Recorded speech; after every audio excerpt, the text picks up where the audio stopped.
Jangan datang ke pernikahanku. Itu pesan terakhir dari adik ipar saya, dikirim lewat WhatsApp. Hanya beberapa jam setelah saya mentransfer 85 juta rupiah untuk pesta pernikahannya. Pesta impian yang katanya mewah seperti pesta seorang putri. Saya membaca pesan itu, lalu tersenyum. Malam ketika acara berlangsung, Saya berdiri di seberang jalan. saya menonton dari kejauhan. Saya melihat mereka panik.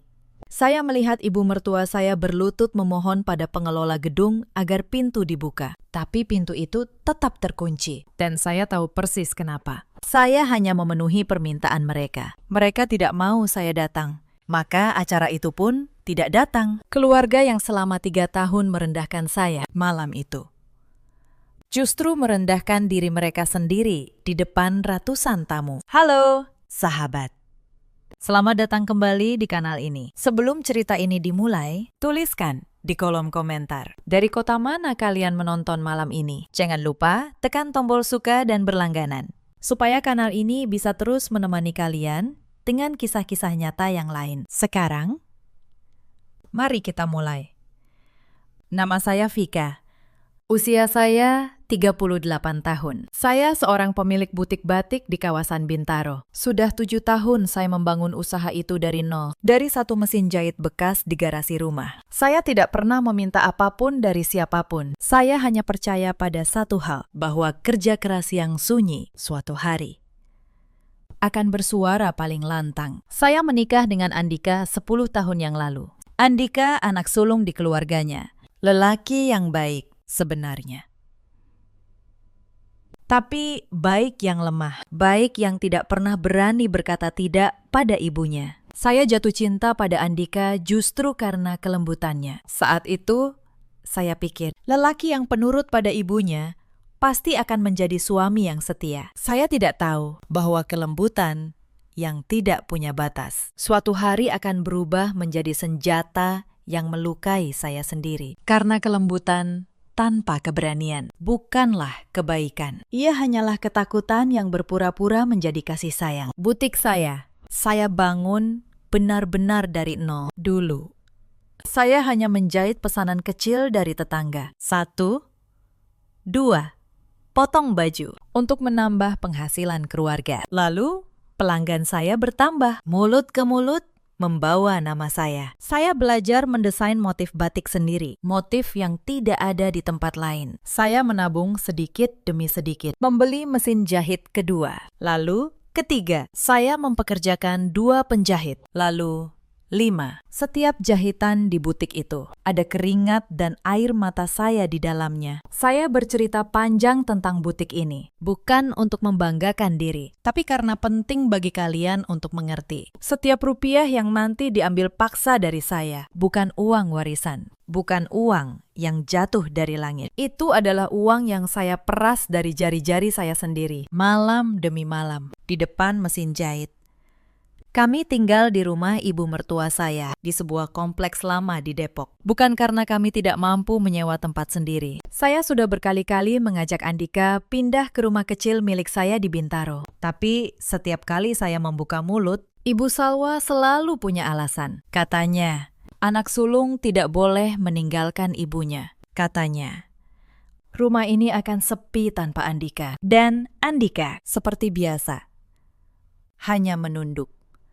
Ibu Salwa adalah perempuan berusia 60 tahun. Dulu suaminya seorang pegawai biasa yang meninggalkan sepetak rumah dan sedikit tabungan. Tapi Ibu Salwa selalu berbicara seolah keluarganya adalah keturunan bangsawan. Ia gemar memamerkan barang-barang mahal yang sebenarnya dibeli dari uang anak-anaknya. Tas bermerek terkenal, perhiasan emas, gelang demi gelang. Semua itu bukan miliknya. Semua itu adalah hutang budi yang ia tagih dari orang lain. Lalu ada Vanessa, adik ipar saya, si bungsu. Usianya 26 tahun. Anak kesayangan yang tidak pernah salah di mata ibunya. Vanessa tumbuh dengan keyakinan bahwa dunia ini berhutang kemewahan padanya. Ia tidak pernah bekerja serius. Setiap pekerjaan ia tinggalkan dalam hitungan minggu. Karena katanya, gajinya tidak pantas untuk seseorang seperti dirinya. Di rumah itu, saya bukan menantu, saya adalah mesin. Mesin yang mengeluarkan uang setiap kali tombolnya ditekan. 7 tahun pertama pernikahan saya, butik saya masih kecil, penghasilan saya pas-pasan. Saat itu, keluarga Andika nyaris tidak menganggap saya ada. Tapi, 3 tahun terakhir,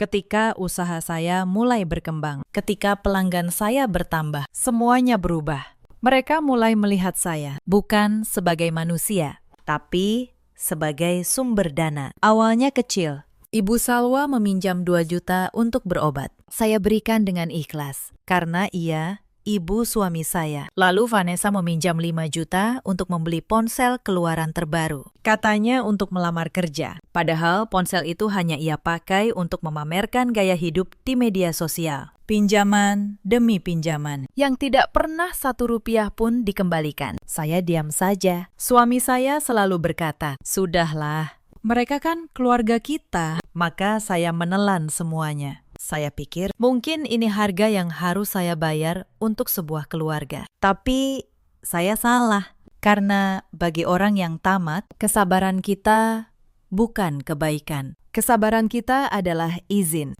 untuk menginjak lebih dalam. Saya masih ingat satu malam, sekitar 2 tahun lalu. Ibu Salwa masuk ke kamar saya dengan wajah cemas. Ia berkata bahwa ada tetangga yang menagih utang arisannya. Jumlahnya 12 juta. Ia menangis, berkata bahwa ia malu, bahwa ia tidak ingin namanya jelek di kompleks. Saya, yang saat itu baru saja menerima pembayaran dari seorang pelanggan besar, langsung memberikan uang itu. Saya pikir saya sedang menyelamatkan nama baik keluarga. Baru beberapa hari kemudian, saya tahu bahwa uang itu sama sekali tidak dipakai untuk membayar arisan. Vanessa memamerkan tas baru di media sosialnya. Tas bermerek terkenal, dengan harga yang persis sama dengan jumlah yang dipinjam ibunya. Saya menelan kekecewaan itu sendirian. Saya tidak berani memprotes, karena setiap kali saya bersuara, Andika selalu memihak ibunya. Begitulah pola yang terus berulang selama 3 tahun. Setiap kali butik saya untung, akan selalu ada musibah mendadak di keluarga Andika. Atap bocor yang harus diperbaiki, mobil yang harus diservis, biaya pengobatan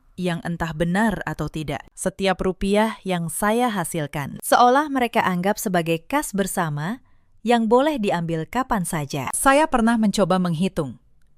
Dalam 3 tahun, total uang yang mengalir dari tangan saya ke keluarga itu sudah lebih dari 200 juta rupiah. Uang yang seharusnya bisa saya pakai untuk membuka 3 cabang butik baru. Uang yang lenyap tanpa satupun ucapan terima kasih. Dan yang paling menyakitkan, semakin banyak saya memberi, semakin rendah posisi saya di mata mereka. Mereka tidak melihat saya sebagai dermawan. Mereka melihat saya sebagai kewajiban, sebagai sesuatu yang memang sudah seharusnya melayani mereka. Dan puncaknya datang 6 bulan yang lalu, ketika Vanessa mengumumkan bahwa ia akan menikah. Calon suami Vanessa bernama Rian, anak dari keluarga Hanifah, sebuah keluarga terpandang yang benar-benar kaya. Bukan kaya pura-pura seperti keluarga mertua saya. Ibu Rian, Bu Hanifah, dikenal sebagai perempuan tegas yang sangat menjunjung tinggi harga diri dan kejujuran. Bagi Ibu Salwa dan Vanessa, pernikahan ini bukan soal cinta. Ini adalah tiket untuk naik kelas. Tiket untuk akhirnya bisa pamer di hadapan seluruh kerabat bahwa mereka berhasil masuk ke keluarga orang kaya. Masalahnya hanya satu, mereka tidak punya uang. Saya masih ingat malam itu. Andika pulang dengan wajah memelas. Ia duduk di tepi tempat tidur, menggenggam tangan saya, lalu berkata pelan, "Vika, tolong bantu adik saya, sekali ini saja." Saya bertanya, berapa yang mereka butuhkan? Andika menyebut angka 85 juta. Saya terdiam. Itu bukan jumlah yang kecil. Itu adalah tabungan saya selama hampir 2 tahun. Hasil keuntungan butik yang saya sisihkan sedikit demi sedikit untuk membuka cabang kedua. Tapi Andika terus memohon. Ia berkata, jika pesta Vanessa tidak megah, keluarga besar akan menertawakan mereka. Ibu akan malu. Dan jika ibu malu, hidup di rumah ini akan menjadi neraka untuk kita berdua. Saya menatap suami saya, lelaki yang seharusnya melindungi saya. Kini memohon agar saya menguras tabungan untuk pesta adiknya. Dan saya, karena lelah berdebat, karena ingin rumah ini tenang, akhirnya mengangguk. Saya tidak tahu. Malam itu, bahwa keputusan saya untuk mengalah justru akan membuka pintu untuk penghinaan yang lebih besar. Keesokan paginya, Saya turun ke ruang tengah. Ibu Salwa dan Vanessa sedang duduk dikelilingi tumpukan majalah pernikahan. Suara tawa mereka memenuhi ruangan. Vanessa menunjuk-nunjuk gambar gaun pengantin berekor panjang. Gaun ala putri kerajaan Eropa. Ibu Salwa mengangguk-angguk dengan mata berbinar. Mereka bahkan tidak menoleh ketika saya datang. Saya berdeham pelan. Saya memberanikan diri menyampaikan bahwa uang yang diminta sudah saya transfer. Saya berkata dengan suara lembut. Bahwa pelunasan ke pihak wedding organizer sudah saya kirim pagi itu juga, sesuai tagihan yang Vanessa berikan. Saya hanya berharap satu hal, sebuah ucapan terima kasih, atau setidaknya Satu senyuman tulus. tapi yang saya dapatkan jauh dari itu. Vanessa hanya melirik sekilas, tanpa menghentikan jarinya yang membalik halaman majalah. Ia bergumam singkat bahwa uang itu memang sudah seharusnya masuk hari ini. Karena kalau terlambat, katanya, vendor bunga impor akan membatalkan pesanannya. Tidak ada terima kasih. Tidak ada tatapan penghargaan. Seolah saya hanyalah sebuah mesin yang memang sudah seharusnya mengeluarkan uang. Lalu Ibu Salwa menimpali dengan nada dingin. Ia berkata bahwa 85 juta itu sebenarnya masih kurang. Ia mengeluh. Seharusnya saya bisa memberikan 100 juta bulat Supaya mereka bisa menyewa orkestra. Bukan sekedar band akustik biasa. Hati saya terasa diiris. Saya sudah menyerahkan tabungan 2 tahun. Dan yang saya terima adalah keluhan bahwa pemberian saya kurang banyak. Tapi saya tidak berkata apa-apa. Saya hanya menatap kedua perempuan itu. Dan untuk pertama kalinya dalam 3 tahun, sesuatu di dalam diri saya mulai berubah. Bukan amarah. Amarah terlalu panas, terlalu cepat padam. Yang tumbuh di dada saya malam itu adalah sesuatu yang lebih dingin, lebih sabar, dan jauh lebih menentukan. Tapi malam itu mereka belum tahu apa yang sudah mulai saya pikirkan. Hari-hari berikutnya, persiapan pesta semakin gencar. Dan bersamaan dengan itu, penghinaan demi penghinaan juga semakin sering datang. Suatu sore, Vanessa datang ke kamar saya tanpa mengetuk. Ia menyodorkan sebuah daftar tambahan biaya. Ia berkata bahwa dekorasi pelaminan harus diganti dengan yang lebih mewah, karena keluarga Rian akan datang dengan rombongan besar. Ia menyebut angka tambahan, 25 juta lagi. Saya bertanya, bukankah anggaran sudah disepakati sebelumnya? Vanessa menatap saya dengan pandangan meremehkan. Ia berkata, anggaran itu untuk orang biasa. Sedangkan keluarganya, katanya, bukan orang biasa. Saya menahan napas. Lalu saya berkata bahwa saya akan memikirkannya. Vanessa mendengus. Lalu pergi dengan membanting pintu. Malam itu, Andika kembali memohon. Dan kembali, saya mengalah.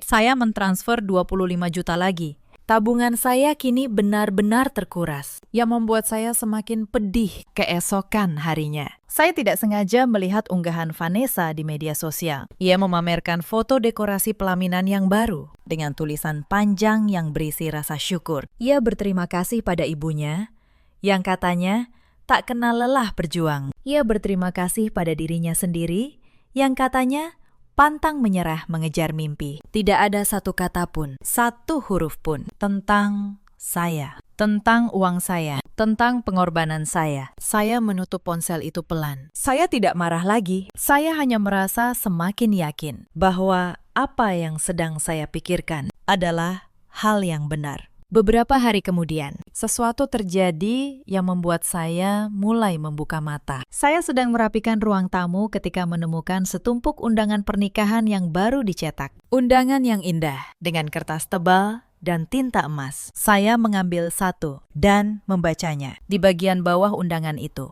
tertulis nama pengundang. Tertulis, keluarga besar Ibu Salwa. Tidak ada nama saya di sana. Tidak ada nama Andika. Padahal, seluruh pesta ini dari awal sampai akhir dibiayai oleh uang saya. Saya berdiri terpaku. Mereka mengambil uang saya, tapi mereka menghapus keberadaan saya. Belum hilang rasa heran itu. Ibu Salwa memanggil saya. Ia memberi saya setumpuk kain. Ia menyuruh saya menjahit seragam keluarga untuk hari pernikahan. Untuk dirinya, untuk Vanessa, untuk para sepupu. Total 12 potong baju. Ia berkata, mumpung menantunya bisa menjahit, kenapa harus membayar penjahit lain? Tidak ada permintaan tolong, tidak ada tawaran upah.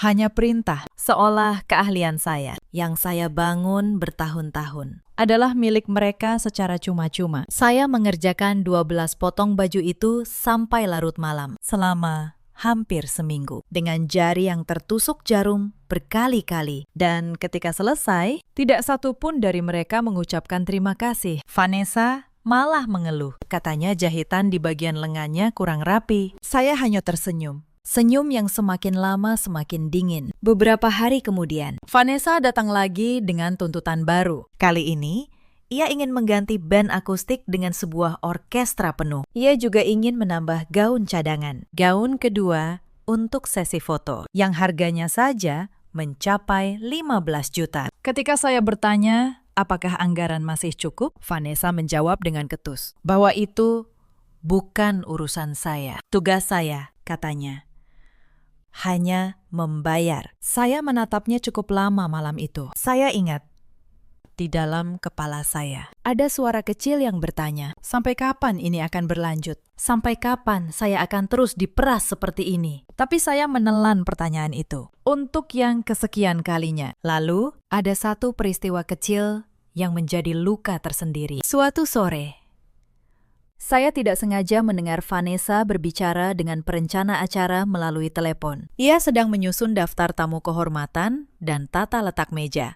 Dan ketika perencana itu bertanya tentang meja keluarga inti, Vanessa berkata dengan nada datar, agar kakak iparnya tidak usah diberi tempat khusus. Cukup, katanya. Kalau memang datang, duduk saja di meja paling belakang. Saya yang membiayai seluruh pesta itu. Bahkan tidak diberi tempat di meja keluarga. Saya berdiri di balik pintu, mendengar semuanya. Dengan dada yang terasa kosong. Ada satu peristiwa lagi yang tidak akan saya lupakan. Beberapa hari sebelum acara, Vanessa meminta saya menemaninya ke kantor wedding organizer untuk fitting gaun terakhir. Bukan karena ia membutuhkan saya, tapi karena ia butuh seseorang membawakan tas dan minuman, serta tentu saja membayar biaya tambahan jika ada. Saya pergi karena saya pikir mungkin ini kesempatan untuk sedikit lebih dekat dengannya. Di kantor itu, di hadapan para staf wedding organizer, Vanessa memperlakukan saya seperti pembantu. Ia menyuruh saya berdiri, menunggu, mengambilkan ini dan itu. Ketika seorang staf, mungkin karena melihat kemiripan, bertanya, apakah saya kakaknya? Vanessa tertawa keras. Ia berkata dengan nada mengejek, bahwa saya hanya kakak iparnya, hanya istri kakaknya. Hanya, katanya, orang yang kebetulan masuk keluarga mereka. Para staf itu menunduk, canggung. Tapi saya hanya tersenyum tipis, karena saat itu di kantor itu, di tempat di mana seluruh kontrak pesta ini disimpan, saya sudah mulai memahami kekuatan apa yang sebenarnya saya pegang. Vanessa menghina saya di tempat yang justru menjadi pusat dari kuasa saya. Ia tidak tahu, ia sedang menari di atas panggung yang lantainya saya kendalikan. Lalu datang penghinaan yang paling menyakitkan. Pada sebuah acara arisan keluarga besar, di hadapan banyak kerabat, salah seorang bibi bertanya pada Ibu Salwa, dari mana biaya pesta semegah itu? Saya pikir, mungkin sekali ini mertua saya akan menyebut nama saya. Mungkin sekali ini ia akan berkata bahwa menantunya yang membiayai. Tapi Ibu Salwa hanya tertawa bangga. Ia berkata bahwa keluarganya memang selalu mampu. Ia berkata bahwa mereka tidak pernah kekurangan. Lalu, sambil melirik ke arah saya, ia menambahkan dengan nada merendahkan bahwa kebetulan ada menantu yang ikut numpang nama di keluarga terhormat ini. Numpang nama. Seluruh ruangan tertawa, dan saya duduk di sana, di pojok. Dengan uang saya yang membiayai meja makanan yang sedang mereka nikmati, dipanggil sebagai orang yang numpang nama. Saat itulah sesuatu di dalam diri saya patah. Bukan dengan suara keras, tapi dengan suara yang sangat pelan. Seperti ranting kering yang akhirnya menyerah pada beban. Malam itu, saya pulang ke kamar dan saya tidak menangis. Saya justru merasa sangat tenang. Untuk pertama kalinya, kepala saya begitu jernih. Saya mulai berpikir seperti seorang pengusaha, bukan seperti seorang menantu yang takut kehilangan keluarga. Saya membuka laci dan mengeluarkan map berisi semua dokumen pembayaran selama ini. Bukti transfer, kwitansi, dan yang paling penting, salinan kontrak dengan wedding organizer. Saya membaca kontrak itu, halaman demi halaman, dengan teliti. Seperti saya membaca kontrak bisnis butik saya, dan di sanalah saya menemukannya. Seluruh kontrak kerjasama dengan Royal Wedding Organizer, vendor utama yang mengurus 80% kebutuhan pesta, mulai dari sewa gedung hotel berbintang, dekorasi, sampai tata suara. Semuanya tertulis atas satu nama. Nama saya, Vika. Karena dulu, saat menandatangani kontrak, Vanessa terlalu malas mengurus administrasi. Ibu Salwa tidak punya rekening dengan saldo cukup. Maka merekalah yang menyuruh saya menandatangani semuanya. Mereka menyuruh saya menjadi penanggung jawab kontrak. Supaya jika ada masalah, sayalah yang berurusan dengan vendor. Mereka pikir mereka sedang membebani saya. Mereka tidak sadar. Mereka justru sedang menyerahkan kuncinya pada saya. Di mata hukum, pemilik kontrak ini, pihak yang menandatangani di atas materai, dan pihak yang melakukan seluruh pembayaran. Hanya satu orang. Saya. Bukan Vanessa. Bukan Ibu Salwa. Saya. Saya menutup map itu. Dan untuk pertama kalinya dalam 3 tahun, saya tersenyum dengan sungguh-sungguh. Tapi saya belum melakukan apa-apa. Saya menunggu. Saya ingin mereka menunjukkan wajah asli mereka secara penuh sampai ke titik terakhir. Dan mereka melakukannya. 3 hari sebelum pernikahan. Sore itu, ponsel saya bergetar. Sebuah pesan masuk dari Vanessa. Saya membuka pesan itu dan membacanya pelan. Isinya begini. Vanessa menulis bahwa ia ingin bicara jujur. Ia berkata bahwa keluarga Rian adalah keluarga terhormat dan ia tidak mau ada hal yang memalukan di hari pernikahannya. Lalu ia menulis kalimat yang tidak akan pernah saya lupakan seumur hidup. Ia menulis, "Jangan datang ke pernikahanku." Vanessa menjelaskan dengan kata-kata yang berusaha terdengar sopan tapi penuh racun, bahwa kehadiran saya akan membuat keluarga Rian bertanya-tanya karena penampilan saya, katanya, terlalu sederhana. Karena saya hanya seorang penjahit. Karena, menurut Vanessa, saya tidak pantas duduk di antara para tamu terhormat. Ia berkata, cukup kirimkan uangnya. Lalu, tetaplah di rumah. Saya membaca pesan itu sekali. Lalu 2 kali. Lalu saya meletakkan ponsel di atas meja dengan sangat tenang. Mereka mengambil 85 juta dari saya. Lalu 25 juta lagi. Mereka memakai keahlian saya tanpa upah. Mereka menghapus nama saya dari undangan. Mereka memanggil saya numpang nama di depan kerabat. Dan sekarang, mereka melarang saya datang ke pesta yang seluruhnya saya biayai. Tahu apa yang saya rasakan saat itu? Bukan sakit hati, bukan amarah. Saya merasa bebas.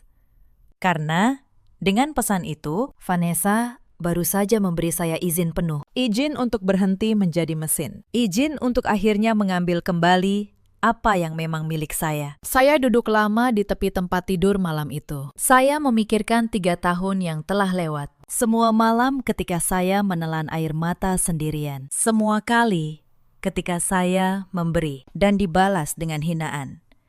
Semua kali ketika saya berharap suatu hari mereka akan melihat saya sebagai manusia dan bukan sebagai dompet berjalan. Dan saya menyadari sesuatu yang membuat saya tenang selama ini. Kesalahan saya bukan karena saya terlalu baik. Kesalahan saya adalah karena saya memberi kebaikan saya kepada orang yang tidak pernah berniat membalasnya. Saya menyiram tanaman yang akarnya memang dirancang untuk mencekik saya. Tapi malam itu, saya berhenti menyiram. Dan saya mulai berpikir, apa yang akan terjadi Jika pohon yang selama ini hidup dari air saya, tiba-tiba kehilangan sumber airnya, tepat di hari ia paling membutuhkannya. Saya membalas pesannya hanya dengan satu kata, baik.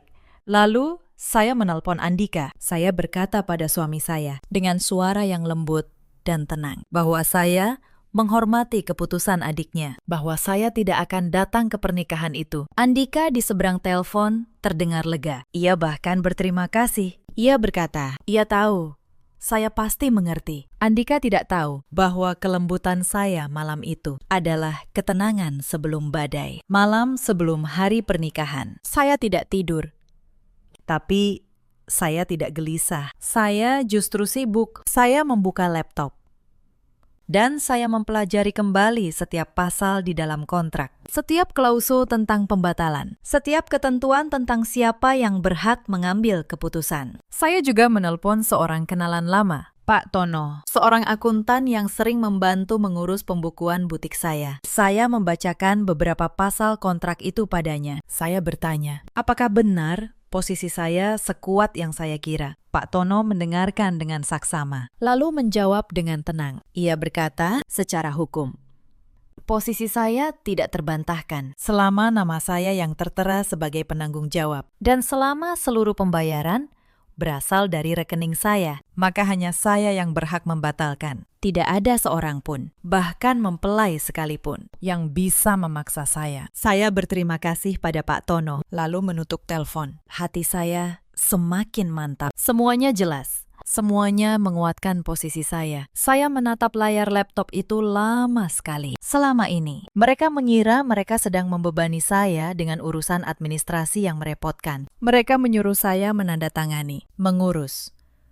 membayar, supaya mereka tinggal menikmati. Mereka tidak pernah membayangkan bahwa beban yang mereka taruh di pundak saya Sebenarnya adalah sebuah kuasa. Kuasa untuk menghentikan segalanya dengan satu tanda tangan. Pagi hari pernikahan, rumah mertua saya riuh sejak subuh. Ibu Salwa dan Vanessa berangkat lebih dulu ke gedung hotel. Mereka memakai gaun termewah, perhiasan terbanyak, Dan tatapan paling sombong. mereka melewati saya di ruang tengah tanpa sedikit pun menoleh. Bagi mereka, Saya sudah selesai. saya sudah membayar. Sekarang, saya tidak berguna lagi. Andika menyusul kemudian. Sebelum pergi, ia sempat berkata pada saya untuk beristirahat saja di rumah. Saya hanya tersenyum dan berkata, Hati-hati di jalan. setelah mobil mereka hilang di ujung jalan, saya bangkit. Saya berganti pakaian. Bukan pakaian sederhana yang biasa mereka hina. Saya mengenakan setelan paling rapi yang saya miliki. Gamis dengan motif batik buatan tangan saya sendiri. Karya terbaik dari butik saya. Saya menyisir rambut dan menatap diri saya di cermin. Perempuan di dalam cermin itu bukan lagi mesin. Ia adalah pemilik. Pemilik dari segala yang sedang mereka banggakan hari ini. Lalu saya memanggil taksi Dan menyebut satu alamat. bukan alamat gedung pernikahan, tapi alamat sebuah ruko mewah berlantai 3 di pusat kota. Kantor Royal Wedding Organizer. Sepanjang perjalanan, saya menatap keluar jendela. Gedung-gedung tinggi melintas. Dan untuk pertama kalinya, dalam waktu yang sangat lama, saya merasa besar. Saya memegang kendali penuh atas pesta yang sedang mereka agung-agungkan itu. Taksi berhenti di depan ruko mewah itu. Saya turun dengan dagu terangkat. Saya masuk ke lobi yang sejuk dengan aroma lavender yang menenangkan. Seorang resepsionis menyapa saya dengan ramah. Saya meminta untuk bertemu manajer operasional yang menangani kontrak pernikahan atas nama saya. Karena saya adalah klien VIP. Mengingat nominal yang saya keluarkan tidak sedikit, saya segera diantar ke ruang rapat pribadi. Di sana, seorang perempuan muda bernama Sarah menyambut saya dengan senyum lebar. Ia mengira saya datang untuk melunasi sisa pembayaran atau membahas detail teknis terakhir. Mengingat acara tinggal beberapa jam lagi, Sarah bahkan sudah menyiapkan buku catatan dan katalog bunga. Saya duduk di kursi kulit di hadapannya. Saya tidak membalas senyumnya. Saya mengeluarkan map dari dalam tas Dan meletakkannya di atas meja. Lalu, tanpa basa-basi, saya menyampaikan tujuan saya datang. Saya berkata dengan suara datar dan tatapan yang tajam bahwa saya ingin membatalkan seluruh kontrak kerjasama untuk pesta pernikahan atas nama Vanessa yang dijadwalkan hari ini juga. Senyum di wajah Sarah langsung lenyap. Matanya membelalak, mulutnya sedikit terbuka, seolah tidak percaya dengan apa yang baru saja ia dengar. Ia mencoba memastikan. Ia bertanya ulang, apakah saya ingin menjadwal ulang atau benar-benar membatalkan. Saya mengulangi kalimat saya dengan penekanan pada setiap kata. Saya batalkan semuanya. Detik ini juga, Sarah panik. Ia membuka-buka berkas kontrak dengan tangan gemetar. Ia menjelaskan dengan suara gugup bahwa pembatalan mendadak di hari pelaksanaan akan dikenakan penalti yang sangat besar. Setengah dari total biaya akan hangus. Bunga impor sudah dipesan. Vendor sudah dibayar. Membatalkan sekarang, katanya. Sama saja dengan membakar uang puluhan juta begitu saja. Sarah mencoba membujuk. Ia mengira ini hanya pertengkaran keluarga kecil yang bisa diselesaikan. Tapi saya sama sekali tidak goyah. Bagi saya saat itu, harga diri saya jauh lebih mahal daripada uang yang hangus. Saya menatap Sarah dan berkata bahwa saya tidak peduli dengan potongan setengah biaya itu. Saya rela kehilangan uang itu, asalkan acara tersebut batal total. Lalu, saya membuka map. Saya menunjukkan surat perjanjian dengan tanda tangan saya di atas materai. Saya mengingatkan Sarah bahwa dalam kontrak ini segala keputusan, perubahan, dan pembatalan ada di tangan pihak yang menandatangani dan yang melakukan seluruh pembayaran, yaitu saya, bukan Vanessa, bukan Ibu Salwa. Sarah membaca dokumen itu, lalu wajahnya pucat. Karena ia tahu secara hukum saya benar sepenuhnya. Ia tidak punya pilihan. Klien yang sah, yang berhak atas seluruh kontrak ini, sedang duduk di hadapannya. Dan ia meminta pembatalan. Dengan tangan bergetar, Sarah memproses pembatalan itu. Ia menelpon pihak gedung hotel. Ia memberitahu bahwa penyewaan atas nama saya dibatalkan secara resmi. Dalam hitungan menit, segalanya berubah. Gedung yang sudah didekorasi megah mendadak menjadi properti yang tidak lagi disewa siapapun. Saya menandatangani surat pembatalan terakhir. Lalu, saya berdiri dan berkata terima kasih pada Sarah. Saya keluar dari kantor itu dengan langkah ringan. Di luar, langit cerah. Saya memanggil taksi lagi dan menyebut alamat gedung hotel tempat pesta seharusnya berlangsung. Saya ingin menonton. Saya ingin melihat dengan mata kepala saya sendiri bagaimana istana pasir yang mereka bangun di atas uang saya runtuh. Ketika taksi saya tiba dari kejauhan, saya sudah bisa melihat kekacauan itu. Ratusan tamu berkerumun di depan gedung yang pintunya terkunci rapat. Tamu-tamu yang berdandan mewah, kepanasan di bawah matahari. Saling bertanya ada apa. Petugas hotel berdiri di depan pintu, menjelaskan dengan sopan namun tegas bahwa acara ini telah dibatalkan oleh pihak penyewa dan gedung tidak bisa dibuka. Saya meminta taksi berhenti di seberang jalan. Saya tidak turun. Saya hanya menurunkan kaca jendela sedikit dan menonton. Saya melihat Vanessa. Gaun pengantin putih mewahnya yang berekor panjang itu kini kotor oleh debu. Maskaranya luntur karena air mata dan keringat. Ia berlari ke sana kemari, berteriak histeris, mencari seseorang untuk disalahkan. Putri yang tadi pagi begitu angkuh, kini berantakan di pinggir jalan seperti boneka yang terbuang. Lalu saya melihat Ibu Salwa, perempuan yang selalu memamerkan kemewahan palsunya. Kini ia berlutut. Ia berlutut di depan pengelola gedung, memohon agar pintu dibuka. Ia berkata akan membayar berapapun, padahal semua orang tahu. Ia tidak punya apa-apa. Tangannya yang penuh gelang emas itu menggenggam lengan petugas, memohon. Sambil menangis, saya menatap pemandangan itu dengan tenang. Tidak ada kemenangan yang meledak-ledak di dada saya. Hanya rasa adil yang sunyi. Tak lama, Iring-iringan mobil mewah masuk ke area gedung. Rombongan keluarga Rian datang. Mobil terdepan berhenti dan turunlah Bu Hanifah, Ibunda Rian, dengan anggun. Tatapannya menyapu sekeliling. Gedung yang terkunci, sampah dan kursi yang berserakan, calon besan yang berlutut di trotoar, dan calon menantu yang menangis berantakan. Ibu Salwa tergagap.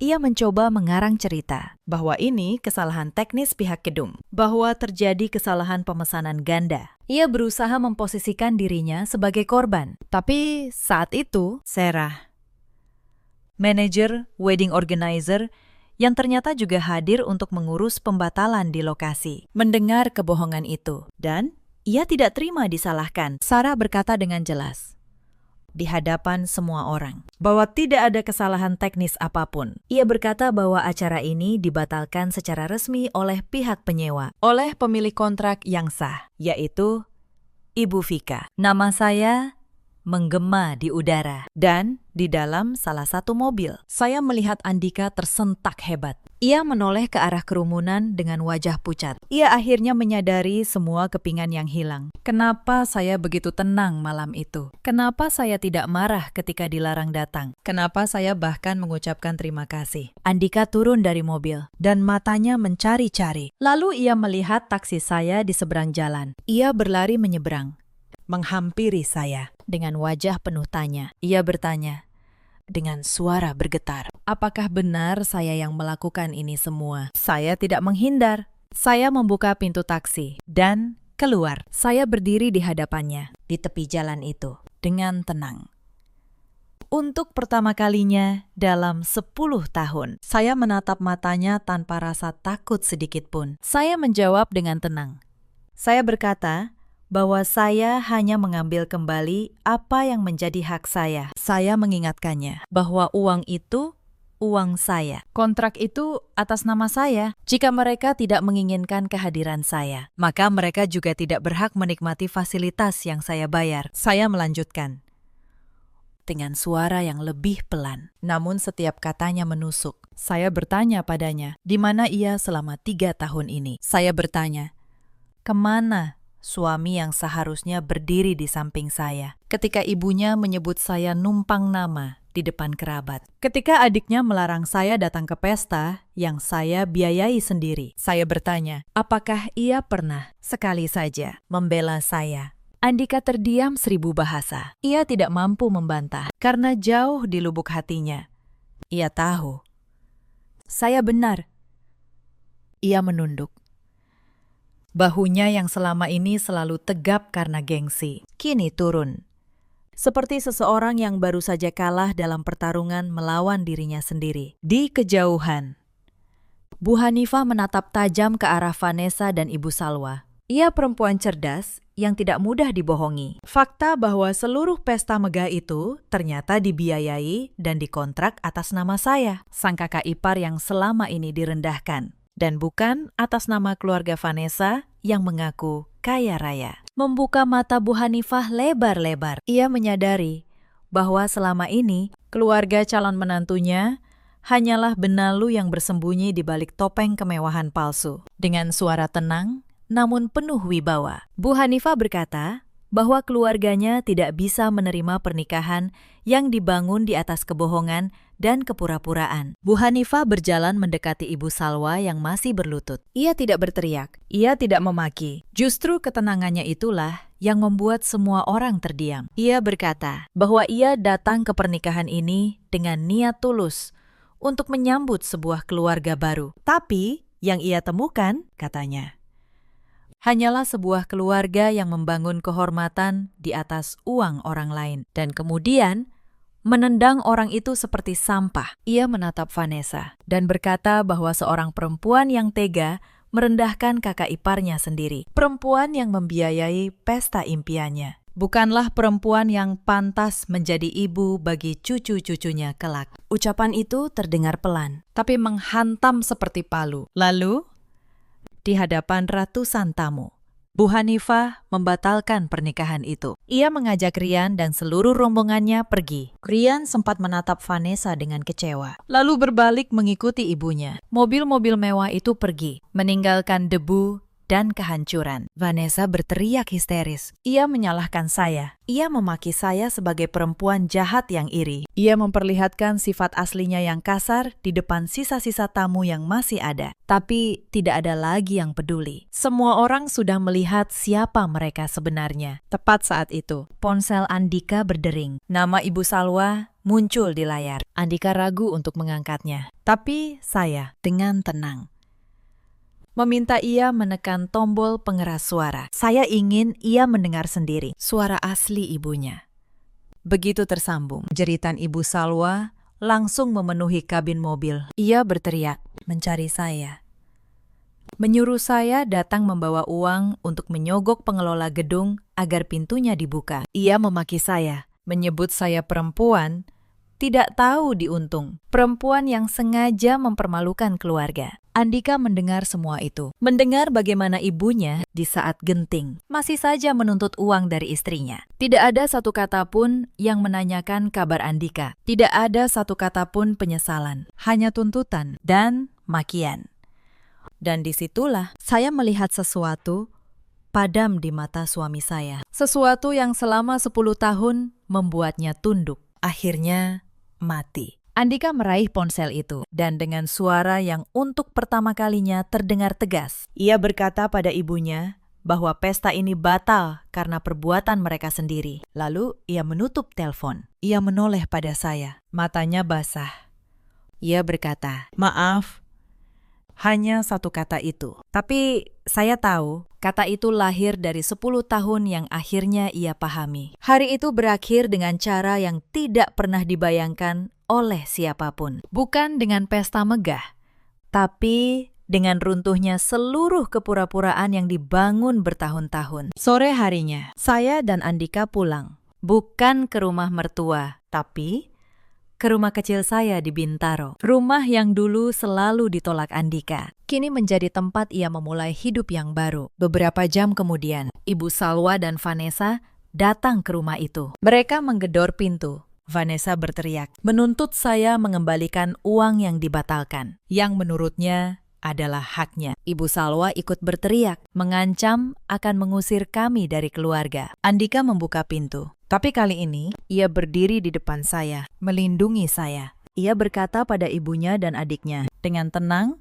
namun tegas, bahwa uang itu tidak pernah menjadi hak mereka, bahwa selama ini mereka hidup dari keringat istrinya, dan bahwa mulai hari ini semua itu berakhir. Vanessa menyodorkan ponselnya, memperlihatkan tangkapan layar bukti transfer, menuntut uang itu kembali. Tapi tangkapan layar itu tidak bisa dipakai untuk membayar apapun. Andika menutup pintu, pelan namun pasti. Lalu terdengar suara kunci diputar, mengunci pintu, mengunci masa lalu. Di dalam, Andika bersandar di pintu itu dan menarik napas panjang. Ia menoleh pada saya dan berkata bahwa ia baru menyadari. Selama ini ia bukan sedang menjaga keluarganya. Ia sedang menjaga rantai yang membelenggu kami berdua. Malam itu, untuk pertama kalinya dalam 10 tahun pernikahan, saya merasa benar-benar memiliki seorang suami. Bukan seorang anak laki-laki yang masih takut pada ibunya. Ibu Salwa dan Vanessa berdiri di trotoar, di bawah langit yang mulai menurunkan hujan. Hujan yang menyamarkan air mata mereka yang sudah terlambat. 6 bulan kemudian, roda kehidupan berputar dengan caranya yang sangat adil. Hidup saya dan Andika berubah ke arah yang jauh lebih baik. Tanpa beban harus membiayai gaya hidup palsu sebuah keluarga. Keuangan kami melesat. Butik saya berkembang pesat. Cerita tentang seorang klien yang berani membatalkan pesta demi harga dirinya menyebar dari mulut ke mulut di kalangan vendor pernikahan. Bukannya buruk, nama saya justru dikenal sebagai pengusaha yang tegas dan berintegritas. Banyak orang bersimpati dan menjadi pelanggan setia saya. Andika pun mendapat promosi di kantornya. Ternyata, selama ini, performa kerjanya selalu terhambat karena pikirannya terus terpecah oleh drama keluarganya. Kini, dengan hati yang tenang, Karirnya bersinar. Kami merenovasi rumah kecil di Bintaro itu menjadi istana mungil yang nyaman. Dan kami mulai merencanakan ibadah umrah berdua. Menggunakan sebagian uang yang dulu hampir saja dibakar untuk pesta orang lain. Hubungan kami semakin hangat. Andika telah benar-benar berubah menjadi pelindung. Ia tidak lagi menjadi lelaki lemah yang takut pada bayang-bayang ibunya. Sementara itu, di sisi lain kota, Karma bekerja dengan caranya yang sunyi namun menyakitkan. Kehidupan Vanessa dan Ibu Salwa hancur berantakan. Untuk melunasi tumpukan utang vendor beserta bunganya, mereka terpaksa menjual rumah peninggalan almarhum ayah Andika. Kini mereka tinggal di sebuah kontrakan petak sempit di pinggiran kota. Lingkungan yang dulu selalu mereka hina. Vanessa, sang putri yang dulu mendambakan pesta ala kerajaan, kini bekerja sebagai penjaga toko kosmetik murah di pasar tradisional. Setiap hari ia berdiri berjam-jam, melayani pembeli, dengan gaji yang hanya cukup untuk makan. Wajahnya yang dulu terawat, kini kusam dan lelah. Teman-teman sosialitanya sudah lama memblokir nomornya, sejak tahu ia jatuh miskin. Ibu Salwa nasibnya lebih memilukan. Ia terserang stroke ringan akibat stres dikejar para penagih utang.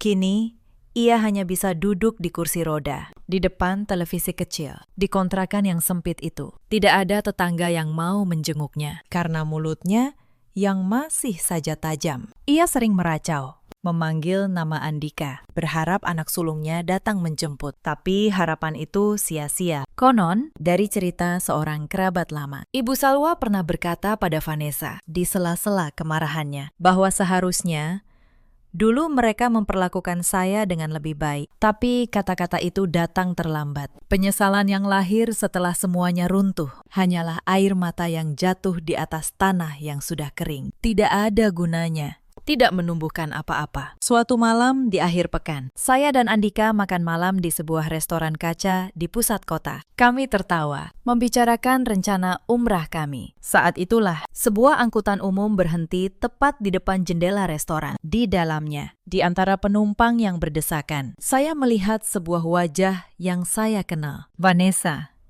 Ia baru pulang kerja, memangku kantong plastik berisi obat ibunya. Matanya terkunci pada pemandangan di dalam restoran. Pada saya dan Andika yang tertawa bahagia. Pada hidup yang seharusnya bisa ia nikmati. Jika saja dulu ia tidak begitu sombong. Mata kami bertemu sejenak. Saya mengenali wajah lusuh itu. Tapi saya tidak menunjukkan amarah. Tidak pula kasihan yang berlebihan. Saya hanya menatapnya datar, sejenak. Lalu memalingkan wajah kembali pada suami saya dan melanjutkan tawa saya. Angkot itu pun melaju pergi, membawa Vanessa dan penyesalannya ke dalam kegelapan malam. Andika bertanya, "Ada apa?" Saya menggeleng pelan, sambil tersenyum. Saya berkata, "Bukan apa-apa. Hanya seseorang dari masa lalu yang mengingatkan saya betapa bersyukurnya kita hari ini." Malam itu, saya menyadari satu hal, bahwa balas dendam yang terbaik bukanlah dengan amarah, bukan pula dengan caci maki, melainkan dengan menjadi bahagia, dengan menjalani hidup sebaik-baiknya. Sementara mereka yang dulu menyakiti kita, menyaksikan semuanya dari kejauhan, membusuk dalam penyesalan yang tak berujung. Cerita ini mengajarkan kita satu hal yang sederhana. Jangan pernah menukar harga diri dengan penerimaan orang lain. Dan jangan pernah mengira bahwa kesabaran seseorang adalah tanda kelemahan. Karena ada batas di mana orang yang paling sabar sekalipun akhirnya berhenti memberi dan mulai mengambil kembali. Ada banyak perempuan di luar sana yang seperti saya dulu, yang terus memberi, terus mengalah, dengan harapan suatu hari akan diterima dan dihargai. Mereka mengira jika cukup banyak mereka berkorban, cinta dan rasa hormat akan datang dengan sendirinya. Tapi tidak.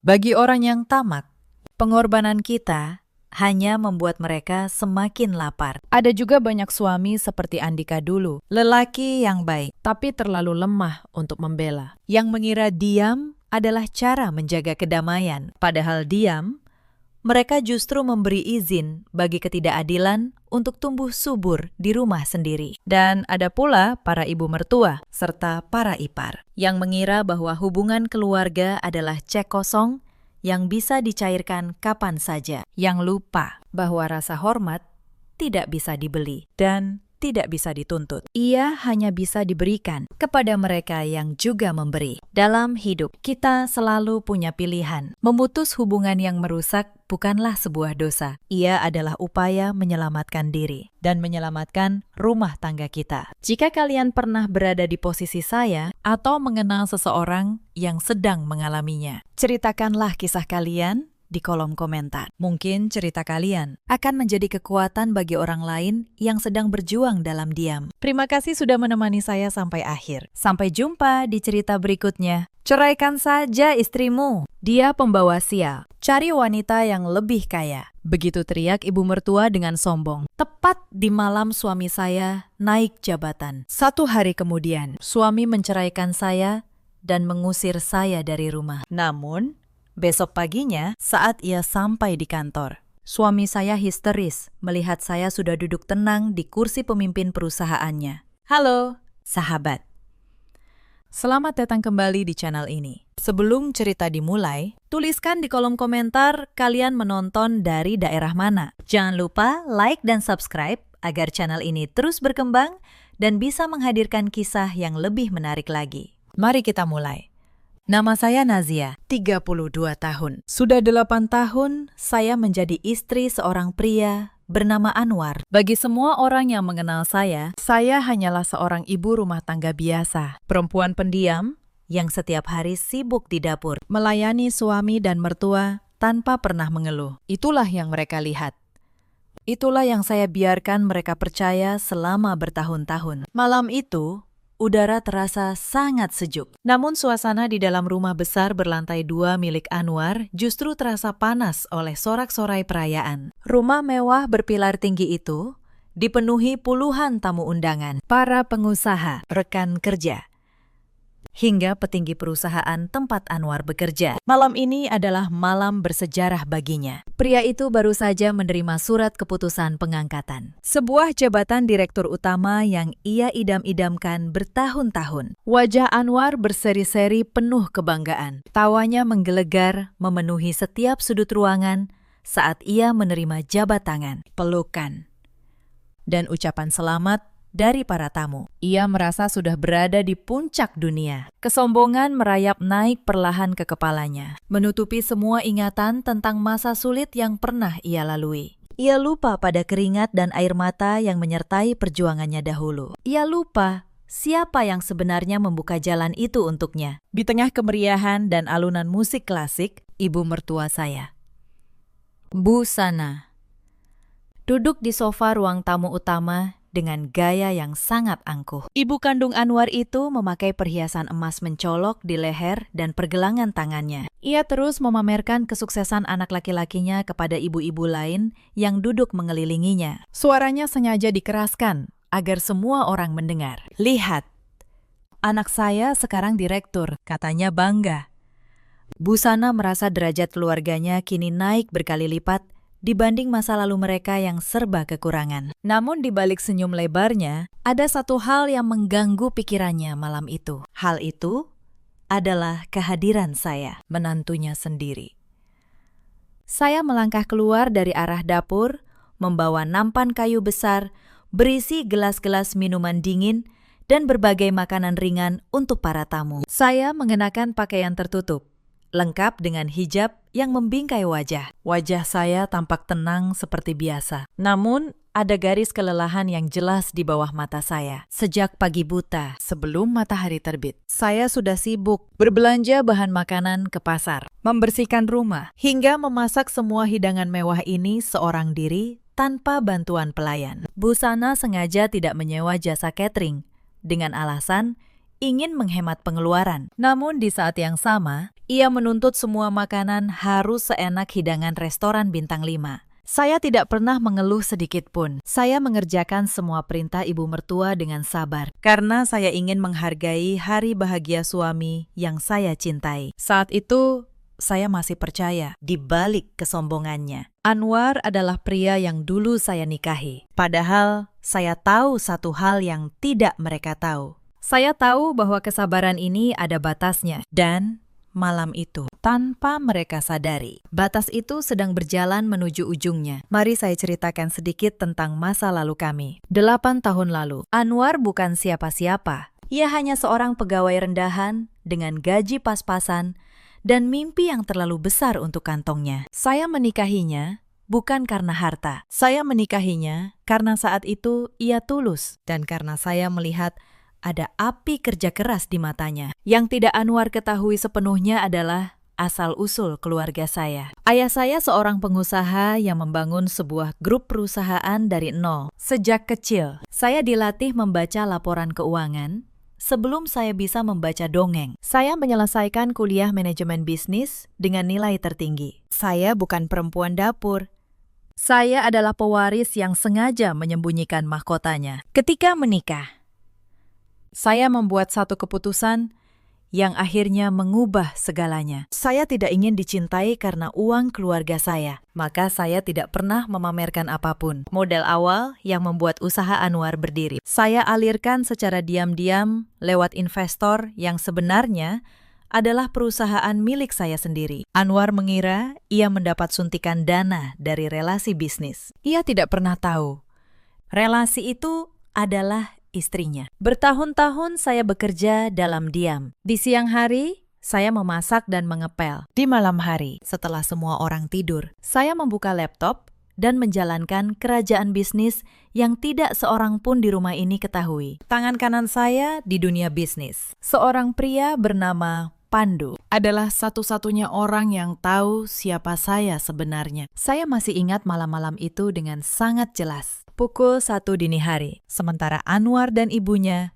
tertidur lelap. Saya duduk di kamar mandi, satu-satunya tempat di rumah ini yang bisa saya kunci. Di sana, di atas tutup kloset, saya memimpin rapat virtual dengan para direktur dari berbagai kota. Saya memutuskan akuisisi, menandatangani kontrak digital, dan menggerakkan dana miliaran rupiah. Semua dengan suara berbisik agar tidak terdengar. Lalu, pukul 4 pagi, saya kembali menjadi menantu yang bangun paling awal untuk menyiapkan sarapan. Saya membangun grup perusahaan saya menjadi salah satu yang terbesar di sektornya. Namun tidak ada satupun foto saya di media. Tidak ada wawancara. Pandu yang menjadi wajah publik perusahaan. Sementara saya, sang pemilik sejati, bersembunyi di balik tirai sebagai ibu rumah tangga. Banyak orang mengira pemilik grup ini adalah seorang pria tua yang misterius. Tidak ada yang menyangka bahwa ia adalah seorang perempuan berhijab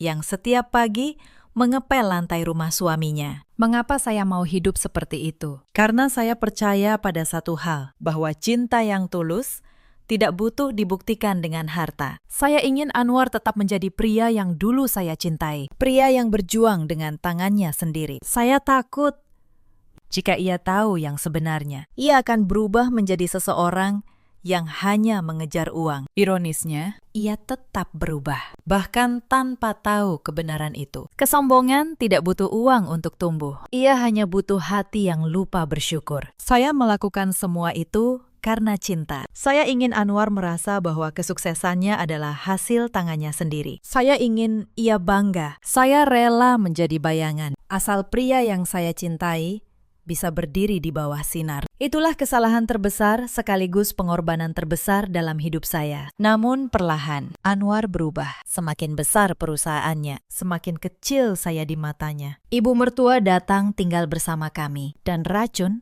mulai menetes. Busana selalu berbisik bahwa saya tidak sepadan dengan anaknya, bahwa Anwar pantas mendapat istri dari keluarga terpandang, bahwa saya hanyalah perempuan kampung yang beruntung. Retak pertama itu muncul tanpa suara. Awalnya hanya tatapan, lalu nada bicara, lalu perintah-perintah kecil yang merendahkan. Saya menelan semuanya. Saya pikir ini hanya badai sementara. Saya tidak tahu badai itu sedang menunggu malam yang tepat untuk meledak. Setahun terakhir, hinaan itu datang bertubi-tubi. Semakin hari, semakin berani. Biarkan saya ceritakan beberapa, agar kalian paham betapa banyak yang saya telan dalam diam. Suatu pagi, Busana memanggil saya ke ruang tengah di depan beberapa tamu arisannya. Ia menyerahkan setumpuk baju kotor milik seluruh keluarga. Cuci dengan tangan, jangan pakai mesin.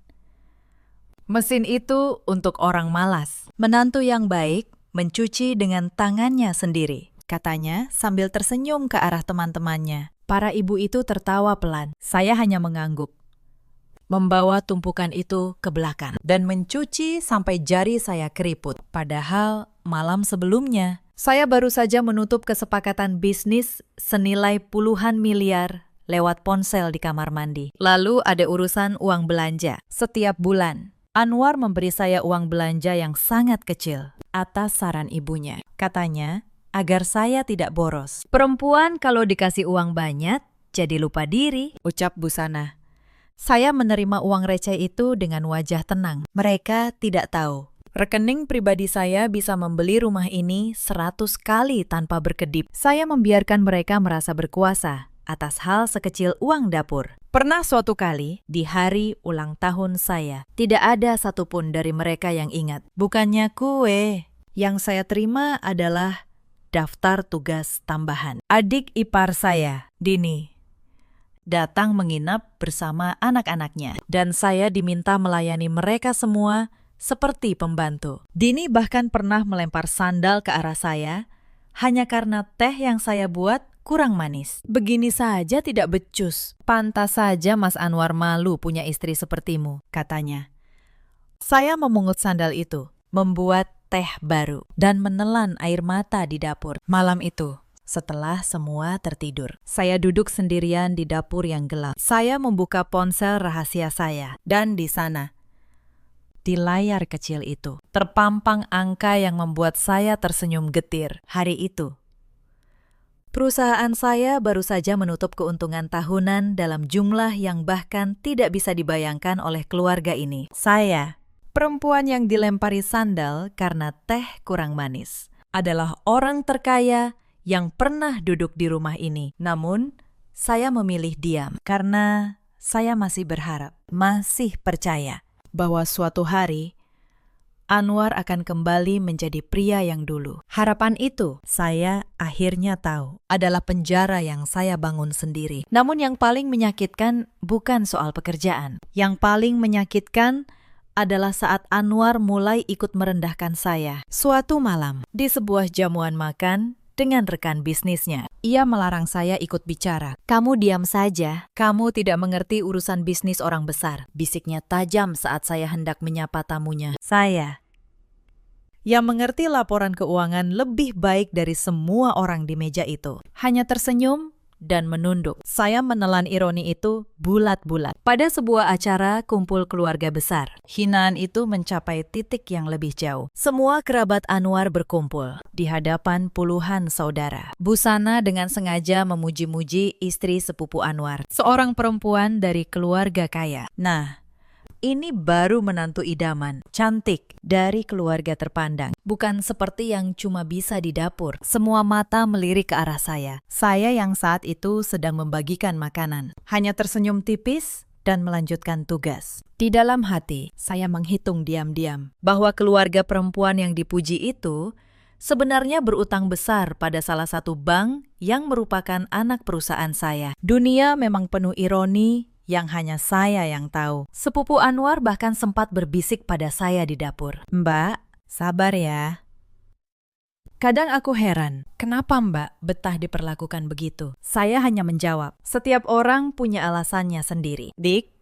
Dan setiap kesabaran punya batasnya sendiri. Ia tidak mengerti maksud saya saat itu. Namun, beberapa bulan kemudian, ia menjadi salah satu dari sedikit orang yang menatap saya dengan rasa hormat yang tulus. Ada satu malam yang tidak akan pernah saya lupa. Saya jatuh sakit, demam tinggi hingga tidak bisa bangun dari tempat tidur. Saya meminta tolong pada Anwar untuk membelikan obat. Namun Busana yang mendengar langsung menyela. Sakit sedikit saja, manja. Dulu aku melahirkan 7 anak tanpa mengeluh. Biarkan saja.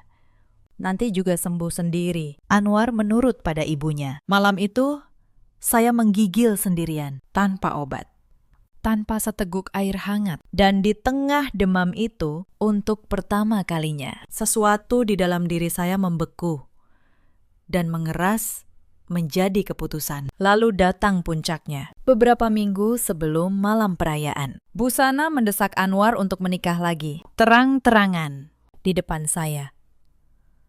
Kamu sekarang orang penting, butuh istri dari keluarga terpandang. Perempuan ini sudah 8 tahun tidak memberimu apa-apa. Ceraikan.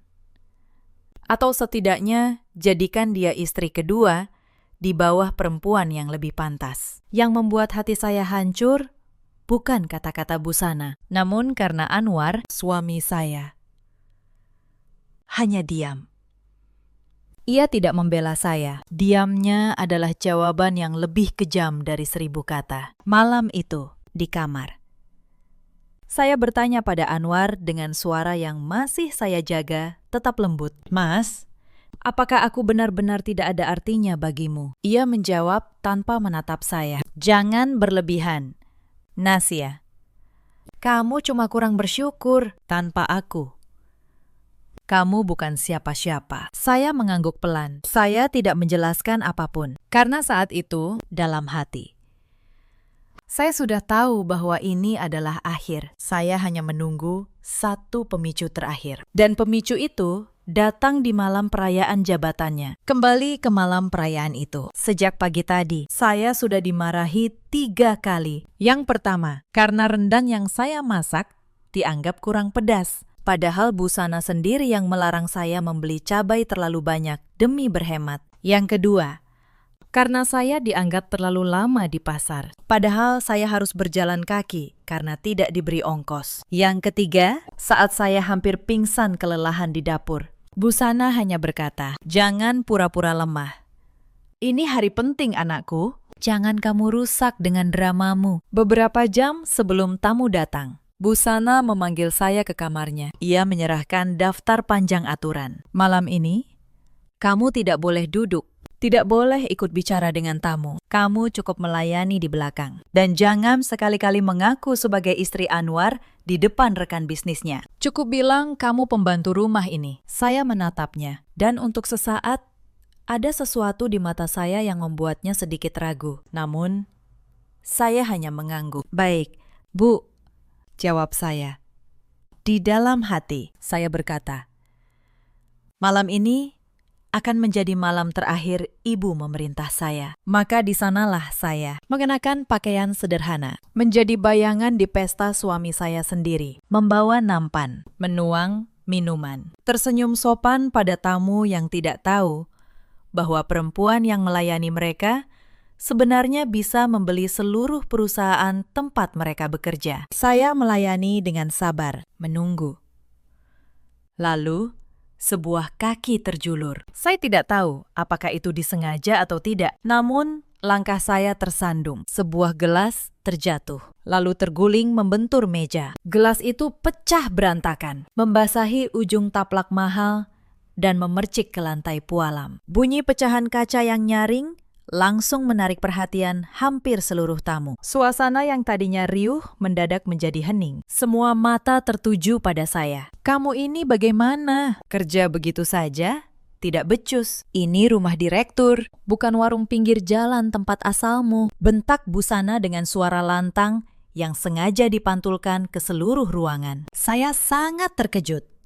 Namun saya segera menundukkan pandangan dan berjongkok, memunguti pecahan kaca itu dengan kedua tangan saya sendiri. "Maafkan saya, Bu. Saya akan segera membersihkannya dan mengganti minumannya," jawab saya pelan. Suara saya terdengar jelas di tengah keheningan yang mencekam. Melihat saya hanya menunduk dan tidak melawan, justru membuat Busana semakin menjadi-jadi. Ia merasa inilah saat paling tepat untuk menyingkirkan menantu yang selama ini ia anggap beban. Ia ingin semua rekan bisnis anaknya tahu bahwa ia tidak menyukai saya. "Ceraikan saja istrimu. Dia pembawa sial. Cari yang lebih kaya," teriak Busana sambil menunjuk tepat ke wajah saya yang sedang berjongkok mengumpulkan beling. Kalimat tajam itu menggema keras di seluruh ruangan. Beberapa tamu saling berbisik. Ada yang menunjukkan wajah kasihan. Namun ada pula yang memandang saya dengan tatapan merendahkan. Saya seketika menghentikan gerakan tangan. Jantung saya berdegup sangat kencang. Namun saya tetap berusaha menahan emosi. Saya menunggu. Saya menunggu suami saya angkat bicara. Saya menunggu dengan penuh harap Anwar melangkah maju membela saya. Sebagai suami yang seharusnya melindungi kehormatan istrinya di depan orang banyak, Anwar memang melangkah maju dari kerumunan. Namun bukan untuk membantu saya berdiri, bukan pula untuk menegur ibunya. Pria itu justru menatap saya dengan tatapan penuh jijik dan penolakan. Kesombongan karena jabatan barunya telah benar-benar menutup mata hatinya. Penampilanmu membuatku sangat malu di depan rekan bisnisku malam ini. Kamu selalu membuat kekacauan saat penting seperti ini, ucap Anwar dengan nada dingin dan tajam. Bersihkan semua kotoran ini sekarang juga, lalu masuk ke dalam. Dan jangan pernah tampakkan wajahmu lagi di depanku malam ini. Perkataan suami saya itu ibarat pedang yang menusuk ulu hati. Rasa sakitnya jauh lebih perih dari luka apapun. Selama bertahun-tahun, saya setia mendampinginya berjuang dari titik paling bawah. Saya memberikan dukungan dan tenaga saat ia belum menjadi siapa-siapa. Namun, malam ini, tepat di puncak kesuksesannya, Anwar membuang saya begitu saja, seperti membuang barang rongsokan di hadapan puluhan pasang mata. Tidak ada satupun tamu yang berani maju untuk ikut campur. Mereka semua hanya diam, menonton drama keluarga yang disajikan langsung oleh sang tuan rumah. Saya bangkit berdiri perlahan. Saya sama sekali tidak meneteskan air mata, meskipun hati saya hancur lebur. Wajah saya yang tadinya lelah, kini berubah menjadi datar, kaku, dan tenang secara tidak wajar. Tatapan saya menjadi dingin dan tajam saat membalas tatapan suami dan ibu mertua secara bergantian. Saya tidak mengeluarkan satu kata pun untuk membela diri atau memohon. Saya hanya membalikkan badan dengan tenang dan melangkah pergi, meninggalkan ruang tamu yang perlahan kembali dipenuhi bisik-bisik para tamu. Sesampainya di dapur yang sepi, saya menutup pintu kayu pemisah ruangan rapat-rapat. Saya menyandarkan punggung di balik pintu sambil memejamkan mata. Hela napas panjang dan berat keluar dari bibir saya. Alih-alih menangis, meraung meratapi nasib. Saya justru membuka mata dan tersenyum dingin. Sebuah senyuman yang menyiratkan kekuatan luar biasa yang selama ini saya sembunyikan rapat-rapat dari semua orang. Mereka pikir mereka baru saja menghancurkan saya, padahal mereka baru saja menandatangani kehancuran mereka sendiri. Saya merogoh saku, lalu mengeluarkan sebuah telepon genggam keluaran terbaru yang selalu saya rahasiakan keberadaannya. Saya membuka aplikasi pesan rahasia yang terhubung langsung dengan Pandu, tangan kanan saya. Lalu, jari saya mengetik perintah dengan gerakan cepat dan tegas. Waktunya sudah tiba. Pandu, bekukan semua akses keuangan Anwar detik ini juga. Dan siapkan seluruh dokumen pengambil alihan perusahaan. Paling lambat, besok pagi, sebelum jam kerja dimulai. Pesan itu langsung terkirim. Saya menatap layar sejenak hingga meredup, lalu mati. Kesabaran luar biasa yang saya pupuk selama bertahun-tahun hidup menderita bersama keluarga ini telah benar-benar habis tak bersisa malam itu. Peran saya sebagai istri penurut, pendiam, dan terlihat miskin berakhir tepat di balik pintu dapur ini. Tidak lama, telepon saya bergetar pelan. Balasan dari Pandu hanya satu baris. Siap. Bu, semua sudah saya jalankan. Selamat datang kembali, pemimpin. Saya tersenyum tipis membaca kata terakhir itu. Sebuah nama yang sudah lama tidak saya dengar. Malam itu, saya tidur di kamar tamu kecil di lantai bawah. Anwar bahkan tidak repot-repot mencari saya. Ia sibuk mabuk dalam kebanggaannya bersama para tamu hingga larut. Ia tidak tahu bahwa malam itu adalah malam terakhir ia menjadi seorang direktur utama. Keesokan harinya, langit masih gelap saat saya membuka mata. Saya bangun, mandi. Dan untuk pertama kalinya dalam 8 tahun, saya membuka sebuah koper yang selama ini tersembunyi di sudut lemari. Di dalamnya, bukan pakaian dapur. Di dalamnya ada setelan kerja berwarna gelap, mahal, dan tegas. Pakaian seorang pemimpin. Saya berdiri di depan cermin. Perempuan yang menatap balik bukan lagi menantu yang ketakutan. Ia adalah Nazia, pemilik tunggal grup perusahaan yang menaungi tempat Anwar bekerja. Saya menyanggul rambut, memakai setelan itu. Dan untuk pertama kalinya, saya tidak menundukkan kepala. Saya melangkah keluar rumah tanpa membangunkan siapapun. Sebuah mobil hitam mengkilap sudah menunggu di depan gerbang. Pandu berdiri di samping pintu, membungkuk hormat. Pagi. Bu, semua sudah siap di kantor pusat, katanya. Saya mengangguk dan masuk ke mobil. Babak baru dimulai pagi itu. Sementara itu, di kamar utama, Anwar terbangun dengan kepala berdenyut sisa pesta semalam. Hal pertama yang ia lakukan adalah meraih ponselnya. Ada puluhan panggilan tak terjawab dari bagian keuangan dan dari para pemegang saham. Wajahnya yang tadi masih mengantuk perlahan berubah pucat. Pakistan, ada masalah besar. Suara seorang bawahan di seberang telepon terdengar panik. Semua rekening operasional perusahaan dibekukan pagi ini. Akses Bapak ke sistem juga sudah dicabut. Ada surat pengambil alihan dari pemilik mayoritas. Bapak harus segera ke kantor. Anwar terdiam membeku. Pengambil alihan, pemilik mayoritas. Tidak mungkin, sayalah pemilik terbesar di perusahaan ini. Ia membentak. Namun jauh di lubuk hatinya, ada rasa dingin yang mulai menjalar. Ada sesuatu yang sangat salah dan ia belum tahu apa. Anwar memacu mobilnya menuju kantor pusat dengan tangan gemetar. Sepanjang jalan, kepalanya dipenuhi 1000 pertanyaan. Siapa yang berani mengambil alih perusahaannya? Siapa pemilik mayoritas yang selama ini tidak pernah ia kenal wajahnya? Yang selama ini hanya berkomunikasi lewat investor perantara. Di tengah jalan, ia mencoba menelpon ibunya untuk meminta saran. Namun yang ia dapat hanyalah suara busana yang panik dan tidak berguna. Bagaimana ini? Nah, kalau perusahaan jatuh, kita kehilangan segalanya. Rumah ini, semuanya.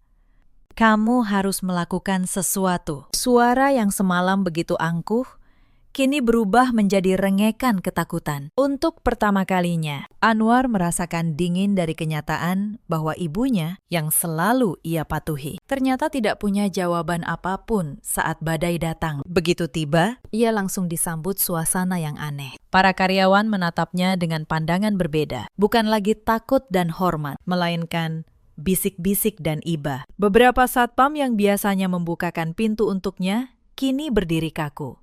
Seolah menunggu perintah dari orang lain. Anwar bergegas menuju lantai paling atas, menuju ruangan direktur utama, ruangan miliknya. Namun di depan pintu, 2 orang keamanan menghadangnya dengan sopan namun tegas. Maaf, Pakistan. Ruangan ini sedang digunakan oleh pemimpin baru perusahaan. Anda diminta menunggu. Pemimpin baru. Ini ruangan saya. Saya direktur utama di sini. Anwar membentak, mendorong tubuhnya melewati penjagaan dan membuka paksa pintu kaca itu. Dan saat pintu terbuka, seluruh darahnya seakan berhenti mengalir. Di kursi pemimpin, kursi yang semalam masih ia banggakan, duduk seorang perempuan dengan setelan gelap yang elegan, postur tegak, tatapan tenang, dan aura kuasa yang memenuhi seluruh ruangan. Perempuan itu adalah saya, istrinya, menantu yang semalam ia usir dan ia suruh bersihkan pecahan kaca. Anwar histeris melihat saya duduk di ruangannya. Nazia, kamu, sedang apa kamu di sini? Ini ruangan saya. Keluar. Suaranya bergetar antara marah dan bingung. Ia masih belum mampu mencerna apa yang dilihat matanya. Saya tidak langsung menjawab. Saya membiarkan keheningan itu menggantung beberapa saat, menikmati wajah panik suami saya. Lalu saya berdiri perlahan, berjalan menyitari meja, dan berhenti tepat di hadapannya. Untuk pertama kalinya, saya menatapnya dari posisi yang lebih tinggi. Bukan karena saya berdiri lebih tinggi secara fisik, tapi karena untuk pertama kalinya dalam 8 tahun, saya tidak lagi menundukkan kepala. Selamat pagi,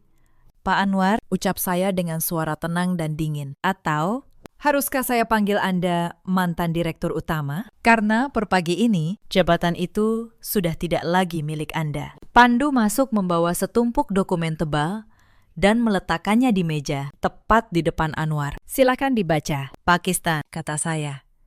Ini adalah dokumen kepemilikan saham, hitam di atas putih. Perusahaan ini sejak awal berdiri, 80% sahamnya dimiliki oleh satu perusahaan induk. Dan perusahaan induk itu, Pak Anwar, dimiliki sepenuhnya oleh saya. Ruangan itu hening total. Hanya terdengar suara napas Anwar yang memburu. Di luar jendela kaca, kota terbentang luas. Kota yang sebagian besar gedungnya berdiri di atas modal yang saya alirkan dari balik bayang-bayang. Anwar yang dulu merasa menguasai dunia, kini menyadari bahwa dunia itu sejak awal berada di telapak tangan istri yang ia hina. Tangan Anwar gemetar saat membuka dokumen itu. Matanya bergerak cepat, membaca baris demi baris. Nama-nama perusahaan, tanggal akuisisi, tanda tangan notaris. Semuanya nyata. Semuanya sah. Dan di kolom pemilik tunggal, tertera satu nama yang sangat ia kenal. Nasya. Nama istrinya sendiri. Ini tidak mungkin, gumamnya. Keringat dingin mulai membasahi dahinya. Model awal usaha ini, investor itu kamu. Selama ini, kamu.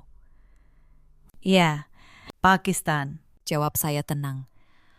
Setiap rupiah yang Anda kira datang dari relasi bisnis, datang dari saya. Setiap pintu yang ajaib terbuka untuk Anda. Saya yang membukanya dari balik layar. Anda mengira Anda membangun semua ini sendiri. Padahal saya yang menopang Anda, diam-diam. Sambil mengepel lantai rumah Anda dan dibentak ibu Anda, saya melangkah ke jendela besar yang menghadap ke seluruh kota. Saya melakukan semua itu karena cinta. Saya ingin Anda bangga pada diri Anda sendiri. Saya rela menjadi bayangan, asal Anda bisa bersinar. Tapi semalam, di depan puluhan tamu, Anda dan ibu Anda mengajarkan satu hal pada saya, bahwa ketulusan saya selama ini Anda anggap sebagai kelemahan. Anwar terjatuh ke kursi terdekat. Kakinya tidak lagi mampu menopang tubuhnya. Seluruh kesombongan yang semalam memenuhi dadanya, kini lenyap tak bersisa. Yang tersisa hanyalah seorang pria yang baru saja menyadari bahwa ia telah menghancurkan sumber dari segala yang ia punya dengan tangannya sendiri. Nasya, dengar dulu. Semalam aku khilaf. Ibu yang memprovokasi. Kita bisa bicarakan ini baik-baik. Suaranya kini berubah memohon. Pria yang semalam mengusir saya dengan dingin, pagi ini merangkak meminta dimaafkan. Kita suami istri. Semua yang kamu punya juga milikku, kan? Saya menoleh perlahan. Suami istri. Saya mengeluarkan sebuah map lain dari laci. Surat cerai ini yang Anda ajukan kemarin sore atas desakan ibu Anda. Sudah saya tanda tangani pagi ini. Anda yang menceraikan saya. Pakistan. Bukan saya. Jadi, tidak. Tidak ada lagi yang menjadi milik Anda di sini. Anwar menatap map itu seperti menatap hantu. Tangannya yang gemetar meraih kertas itu, membacanya berulang kali, seolah berharap huruf-huruf di sana akan berubah. Namun tidak. Tanda tangannya sendiri ada di sana dari kemarin sore, saat ia begitu yakin sedang membuang sampah dari hidupnya. Ia tidak tahu bahwa ia sedang menandatangani keruntuhannya sendiri. Tapi kenapa kamu diam saja selama ini? Suaranya nyaris berbisik. Kalau kamu sekaya ini, kalau kamu sehebat ini, kenapa kamu rela aku perlakukan seperti pembantu selama bertahun-tahun? Kenapa? Nasya, saya terdiam sejenak. Pertanyaan itu, jujur, adalah pertanyaan yang juga sering saya tanyakan pada diri sendiri di malam-malam sepi. Karena saya mencintai Anda. Pakistan. Jawab saya akhirnya. Suara saya tetap tenang, meski ada getir di dalamnya. Saya pikir, jika saya menyembunyikan semua ini, saya akan tahu apakah Anda mencintai saya karena siapa saya, atau karena apa yang saya punya. Saya memberi Anda ujian selama 8 tahun. Dan kemarin malam, di depan puluhan tamu, Anda memberi saya jawabannya. Saya berjalan kembali ke kursi pemimpin, kursi yang kini sah menjadi milik saya seutuhnya, dan duduk. Saya tidak pernah ingin menjadi pemilik perusahaan ini di mata Anda. Saya hanya ingin menjadi istri Anda, tapi Anda memilih untuk membuang istri itu. Maka yang tersisa hanyalah pemilik dan pemilik. Pak Anwar tidak punya alasan untuk mengasihani karyawan yang menggelapkan uangnya. Wajah Anwar berubah pucat pasi mendengar kata terakhir itu. Menggelapkan. Apa maksudmu? Saya menggeser sebuah berkas tipis ke arahnya. Tim audit saya bekerja semalaman. Pakistan. Mereka menemukan hal-hal yang sangat menarik tentang dana proyek yang menguap, tentang faktur-faktur yang nilainya digelembungkan, tentang aliran uang ke rekening pribadi Anda yang dipakai membeli kalung emas ibu Anda dan mobil adik Anda. Semua tercatat, hitam di atas putih. Saya menatapnya lurus. Saya bisa memilih untuk menutupinya demi nama baik keluarga. Tapi saya rasa keluarga ini tidak pernah menganggap saya bagian darinya. Jadi tidak ada nama baik yang perlu saya jaga. Anwar terjatuh kembali ke kursi. Kakinya benar-benar tidak mampu lagi menopang tubuhnya. Dunia yang semalam ia rasa berada di genggamannya. Pagi ini runtuh berkeping-keping di hadapan matanya. Dan yang meruntuhkannya adalah perempuan yang ia kira paling lemah di rumahnya. Pandu, panggil saya tenang. Tangan kanan saya melangkah masuk, antar Pak Anwar keluar dengan sopan. Ia masih tamu di gedung ini, sampai surat resmi dari pihak berwajib datang. Anwar diangkat berdiri, kakinya diseret keluar dari ruangan yang dulu ia banggakan. Melewati para karyawan yang dulu tunduk padanya, kini hanya menatap dengan diam. Pintu kaca itu menutup pelan di belakangnya. Menutup pula sebuah babak dalam hidup kami berdua. Berita tentang jatuhnya Anwar menyebar secepat angin. Namun karma untuk pria itu tidak berhenti di kursi yang hilang. Ketika tim audit internal saya mulai membongkar isi perusahaan, satu persatu kebusukan yang ia sembunyikan selama menjabat mulai terungkap ke permukaan. Ternyata, sejak merasa berkuasa, Anwar diam-diam telah menyalahgunakan dana perusahaan. Ia memasukkan laporan, menggelembungkan anggaran proyek, dan mengalirkan miliaran rupiah ke rekening pribadinya untuk membiayai gaya hidup mewah dan kesombongan ibunya. Semua itu kini tercatat rapi dalam audit trail yang tidak bisa ia bantah. Saya tidak perlu marah. Saya hanya perlu menyerahkan semua bukti itu kepada pihak yang berwenang. Hitam di atas putih, rekening koran, faktur palsu, dan jejak transfer yang semuanya menunjuk pada satu nama, hukum yang akan menyelesaikan sisanya. Anwar ditangkap beberapa hari kemudian di rumah mewah yang dulu ia banggakan, di hadapan tetangga yang dulu memujanya. Borgol melingkar di tangan yang semalam menunjuk wajah saya dengan penuh penghinaan. Pengadilan berjalan cepat karena buktinya terlalu jelas. Vonis dijatuhkan. Penggelapan dana dalam jumlah besar. Saya tidak datang ke pengadilan, bukan karena saya tidak mampu, melainkan karena saya sudah selesai. Saya tidak butuh melihat wajahnya untuk merasa adil. Namun saya mendengar dari Pandu bahwa di ruang sidang itu, Anwar berkali-kali menengok ke arah pintu, berharap saya datang. Berharap. Mungkin di detik terakhir, saya akan mengulurkan tangan menyelamatkannya seperti dulu. Namun tangan itu tidak pernah datang, karena tangan itu sudah ia patahkan sendiri. Beberapa hari setelah vonis, sebuah surat sampai ke meja saya. Surat tulisan tangan dari dalam penjara. Tulisan Anwar, isinya panjang. Penuh permohonan maaf, penuh janji untuk berubah, penuh kenangan tentang masa-masa indah kami dulu. Di akhir surat, ia menulis satu kalimat yang membuat saya terdiam lama. Baru sekarang aku sadar, kebahagiaanku selama ini bukan karena jabatan atau uang, tapi karena setiap pagi ada kamu yang menyiapkan kopi hangat untukku, dan aku membuangnya. Saya membaca surat itu sekali, lalu melipatnya kembali. Saya tidak membalas, bukan karena dendam, namun karena ada hal-hal yang sekali patah tidak bisa disambung lagi dengan kata maaf. Kepercayaan adalah salah satunya. Saya menyimpan surat itu di laci, bukan sebagai luka, melainkan sebagai pengingat. Pengingat bahwa orang sering baru menghargai cahaya setelah mereka sendiri yang memadamkannya. Sementara itu, Bu Sana, perempuan yang teriakannya memulai semua ini, kehilangan segalanya dalam semalam. Rumah mewah itu disita karena dibeli dari uang hasil kejahatan anaknya. Perhiasan emas yang ia pamerkan, mobil, semua status yang ia banggakan, lenyap. Para tetangga dan kerabat yang dulu ia rendahkan, kini berbalik menjauhinya. Adik ipar saya, Dini, yang dulu melempar sandal ke arah saya, juga ikut jatuh. Suaminya meninggalkannya. Begitu harta keluarga lenyap, ia datang ke kantor saya, menangis, memohon pekerjaan apapun. Saya menatapnya tenang. Dini, dulu kamu bilang aku tidak becus membuat teh. Sekarang kamu datang meminta pekerjaan padaku. Ia menunduk malu. Saya tidak mengusirnya kasar. Saya hanya berkata, pulanglah.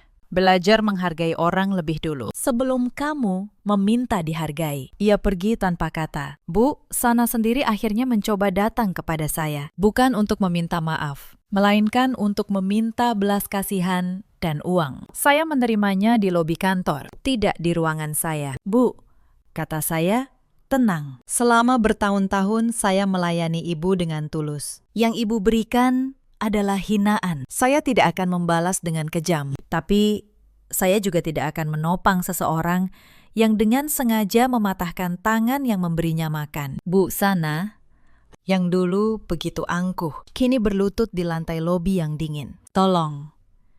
Nasya, aku tidak punya siapa-siapa lagi. Aku salah. Aku mengaku salah. Untuk sesaat, hati saya tergerak.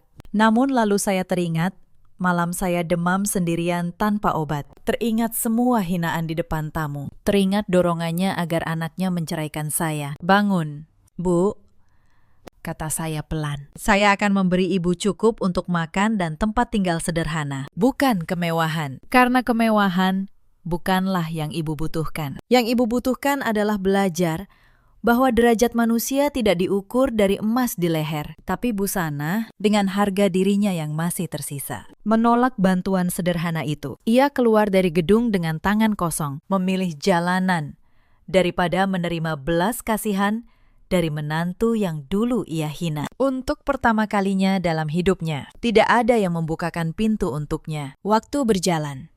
Sebulan. Lalu beberapa bulan, saya kembali menjalankan grup perusahaan secara terbuka. Kali ini tanpa topeng. Para karyawan yang dulu hanya mengenal saya sebagai istri direktur, kini mengenal saya sebagai pemimpin yang tegas namun adil. Perusahaan tumbuh lebih sehat dari sebelumnya karena tidak ada lagi kebocoran. Tidak ada lagi kesombongan yang merusak. Hal pertama yang saya lakukan setelah memimpin secara terbuka adalah membenahi kesejahteraan karyawan. Saya menaikkan gaji para pegawai rendahan, orang-orang yang dulu sering diremehkan Anwar. Saya membangun kantin gratis, ruang menyusui bagi ibu-ibu muda, dan koperasi yang membantu mereka yang terlilit utang. Banyak yang heran, mengapa seorang pemilik perusahaan begitu peduli pada hal-hal kecil seperti itu. Mereka tidak tahu. Saya pernah menjadi yang paling kecil di rumah saya sendiri. Saya tahu rasanya tidak dianggap, dan saya bersumpah tidak akan ada orang yang merasa seperti itu di bawah kepemimpinan saya. Di sela kesibukan, saya mulai menemukan kembali diri saya yang dulu hilang. Saya kembali melukis, hobi yang sudah 8 tahun saya tinggalkan. Karena tidak ada waktu di antara tumpukan pekerjaan rumah. Saya mulai berolahraga, makan dengan benar, dan tidur dengan tenang, tanpa harus bangun pukul 4 untuk menyiapkan sarapan. Orang yang merendahkan saya, perlahan. Garis kelelahan di bawah mata saya menghilang. Wajah saya kembali bercahaya. Untuk pertama kalinya dalam bertahun-tahun, saya merasa hidup. Suatu sore, saya mengunjungi makam ayah saya, pria yang mengajarkan saya membaca laporan keuangan sebelum saya bisa membaca dongeng. Saya duduk di samping pusaranya, dan untuk pertama kalinya, saya bisa berkata dengan jujur, "Ayah, maaf, aku sempat menyembunyikan kekuatan yang ayah wariskan demi seorang pria yang tidak menghargainya. Tapi sekarang, aku sudah berdiri tegak. Aku tidak akan pernah menundukkan kepala lagi pada siapapun yang tidak pantas." Angin sore berhembus pelan, seolah ayah saya menjawab dari tempatnya, merestui jalan yang saya pilih. Pada suatu malam, sebuah perayaan besar kembali digelar. Bukan untuk seorang pria sombong, melainkan untuk peresmian gedung baru perusahaan, Gria Tawang. Ribuan lampu menyala, kembang api meledak indah di langit kota. Para tamu kali ini datang untuk menghormati. bukan untuk menonton seseorang dipermalukan. Di malam yang sama, Di sebuah tempat yang sangat berbeda, Anwar duduk meringkuk di dalam sel. tubuhnya yang dulu gagah, Kini kurus kering. tulang pipinya menonjol. Rambutnya dicukur habis. Setiap hari ia dipaksa menyikat lantai kamar mandi yang kotor oleh narapidana lain yang lebih kuat. Jika gerakannya melambat sedikit, sebuah tendangan keras mendarat di punggungnya. Tidak ada pengawal yang membelanya. Tidak ada fasilitas mewah. Tidak ada seorang pun yang menghormatinya. Ia bahkan sering merelakan jatah makanannya dirampas. Air matanya menetes bercampur keringat. Menangisi kebodohannya, membuang seorang istri yang dulu selalu menyiapkan makanan hangat dan pakaian bersih untuknya setiap hari. Di sudut kota yang lain, jauh di bawah kemegahan gedung tempat saya merayakan, busana meringkuk kedinginan di pinggir trotoar. Angin malam menusuk menembus pakaian tipisnya yang sudah compang-camping. Ia memeluk erat sebuah karung berisi botol plastik bekas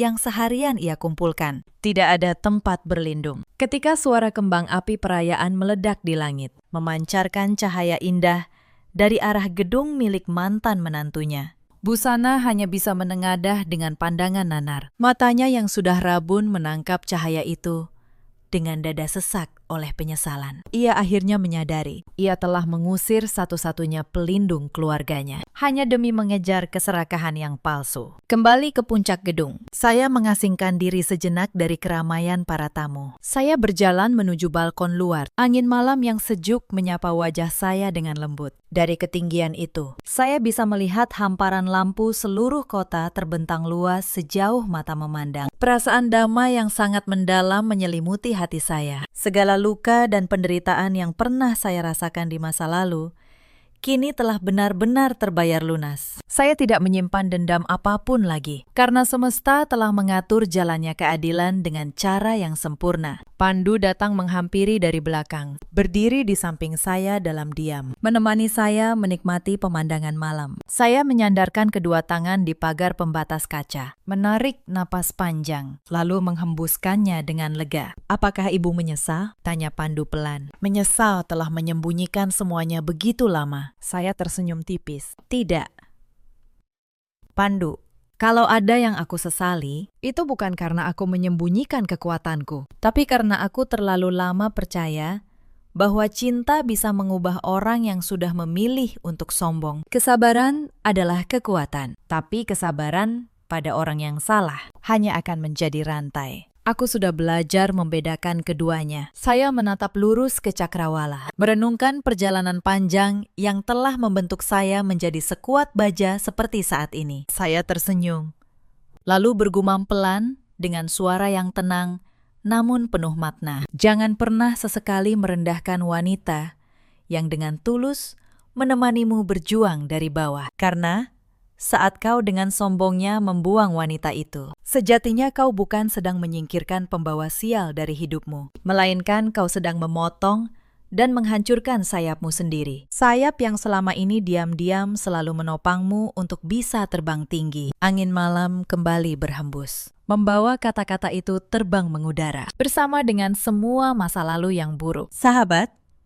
cerita ini mengajarkan kita banyak hal. Jangan pernah mengukur nilai seseorang dari penampilan luarnya, dan jangan pernah membuang ketulusan demi kesombongan sesaat. Karena kesombongan tidak pernah menopang siapapun untuk berdiri lama. Di luar sana, ada banyak perempuan seperti saya dulu. Perempuan yang memilih menjadi bayangan demi orang yang mereka cintai, yang menyimpan kekuatan dan menelan setiap hinaan, dengan harapan suatu hari ketulusannya dihargai. Untuk kalian, ingatlah, kesabaran bukanlah kelemahan. Namun jangan biarkan kesabaran berubah menjadi alasan untuk terus disakiti. Di luar sana juga ada banyak suami seperti Anwar, pria yang lupa siapa yang menemaninya saat ia bukan siapa-siapa, yang membiarkan kesombongan menutup mata hatinya. Dan ada pula para ibu mertua seperti Busana, yang karena takut kehilangan kuasa atas anaknya, justru menghancurkan kebahagiaan satu keluarga. Anwar menghabiskan tahun-tahunnya di balik jeruji, ditemani penyesalan. Busana hidup dalam kekurangan